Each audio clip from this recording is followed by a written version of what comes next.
Kurt, what do you think about the possibility or what this could do to Section 230? I mean, obviously, it's like it's so theoretical at this point. It's so in its infancy that you would have to like put certain like guardrails around like what we're envisioning in terms of whether this would be able to fit within Section 230 or not. Well, I'll tell you what, as I'm sure the people on the panel who are familiar with 230 are well aware, Section 230 up to this date has been read extensively broadly by the courts that have reviewed it. It is beating just about everything that's come up in challenges against it, which wasn't incidentally necessarily implicated by its language, at least to my mind. Yeah. But regardless, that's the case law that's developed. 230 has been read unbelievably broadly.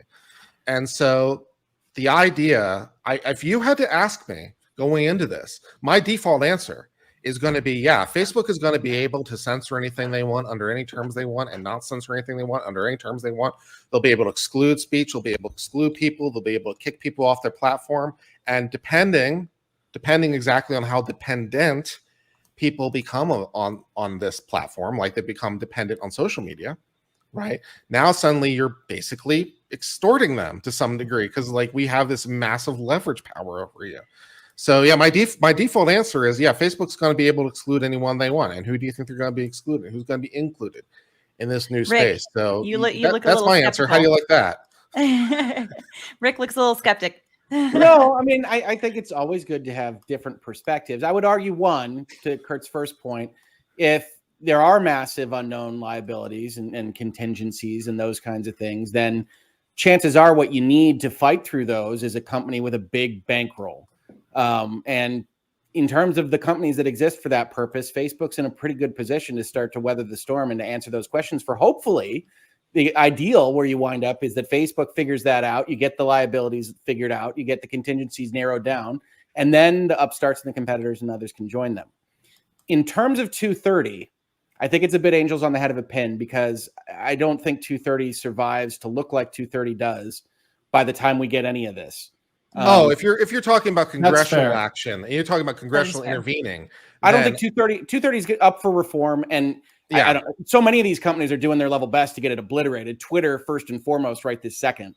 I think that 230 is going to look different, and what it looks like is going to be interesting. I don't think it goes away entirely, but it's going to get reformed. I wonder. Go ahead. Finish your thought. Yeah. It's going to be reformed. I don't want to interrupt less you. Power, though. That's the real thing, right? Well, yeah, that's your regulatory capture question, right? Who's sitting at the table and those kinds of things. I mean, Twitter and Facebook and Google and others have a certain ability to go and be bad actors here and make you call 230 into question so that they can write it in such a way that they're the only ones that can comply with it. I mean, there's no doubt that could happen. But again, I try to take an optimistic view of things as long as I can. And there's I'm blackpilling this universe. I'm sorry, Rich. I'm just going to blackpill the shit out of this thing. It's good to have both perspectives. I think that's totally okay. So this is why I'm glad that I have both of you on. I think there's a world in which 230 gets rid of its otherwise objectionable, frames it a little bit closer to what the original intent was, and has a better effect on robust conversation on the internet. Is it a world that's likely? I don't know. I don't have a lot of faith in the political process as of late, but it's a world that's possible.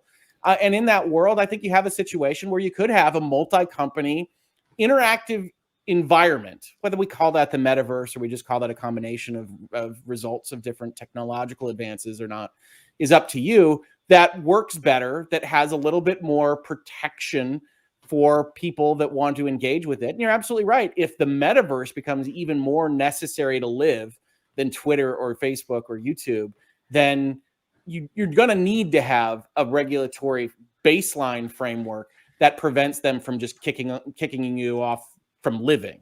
Right. So if it becomes that important, you start to talk about it as a utility. There's a significant part of me that really wants to agree with you because I'm more than well aware that throughout the span of history, and by the span of history, I'm talking back at least into the Greeks and Romans, where you can find people writing about this stuff in BC like 1,000 or BC 2, you can find stuff going back where there's all these moral panics, right? And you can find things like what the kids are doing these days and the music they're listening to. You can find like Plato writing about this shit. Yeah, the tablet. I love that. Or my personal favorite example, I don't remember who it was writing this, but they were complaining about the kids who were speaking in Latin and they weren't really speaking Latin or the proper Latin. And what the guy writing that didn't realize is what they were speaking would become French. So they were developing a new language. Anyway, so there's all these moral panics and the satanic panics, the D&D panics, and all the rest of it. So there's a significant part of me that doesn't want to grandpa the shit out of this, but nevertheless, I'm going to do it anyway, despite all that, and say the end is nigh. We're all doomed. Prepare for the apocalypse. So yeah, I'm flying in the face of history, which tells me not to do exactly that. And I'm doing it anyway. So, I would curmudgeon. I think there's an argument to say that, yes, that happens all the time and they were false, or it's just a long, slow slide into mediocrity and idiocracy. So, I mean, maybe you're right. Yeah. But in all honesty, I know my tilts and my tilts are Epcot Center and seeing the future and all that kind of stuff. And so I will always be biased towards that's cool. That's exciting. Let's do that. And then, I don't have any problem with anybody being, nervous about the implications there. I think the liabilities, they might be overblown. They might not be. I don't know how much of what's in that video comes to fruition, right? A lot of that stuff is either here, or high in the sky. And so it's like there wasn't a lot in the middle, which is, okay, this is how this evolves to this. It's straight to Epcot or it's a quest. And it's like, well, okay. We know the liabilities with VR, give or take. Yeah. And Rich, there's room for it to come somewhere in the middle, right? There's room, and there's already environments that kind of will be. Yeah, exactly. There's room for that because there's already environments that are sort of like that. Even video games, right? If you think about like EVE Online, it already has, an economy, a gameplay aspect, right? So you've already got things that are pretty close. So, okay, maybe it doesn't achieve all these things, maybe achieves 50% of them. And it's something that we can actually work with and the law doesn't implode on itself trying to deal with this. I really truly think the biggest thing is not liability. It's actually figuring out the intellectual property, because you heard what Zuckerberg says at the end, which is he wants it to be all companies. We can believe that or disbelieve it. And certainly Facebook wants to be at the center of it. But you also hear the same thing from Epic. You hear the same thing lightly from Alphabet from time to time, depending on what they're commenting on, that what they really want is for the big tech giants, to be honest, to have joint control, to get the user engagement up to 7 billion, to have everybody on the face of the planet Earth using this thing. And then we'll suss out the riches from there.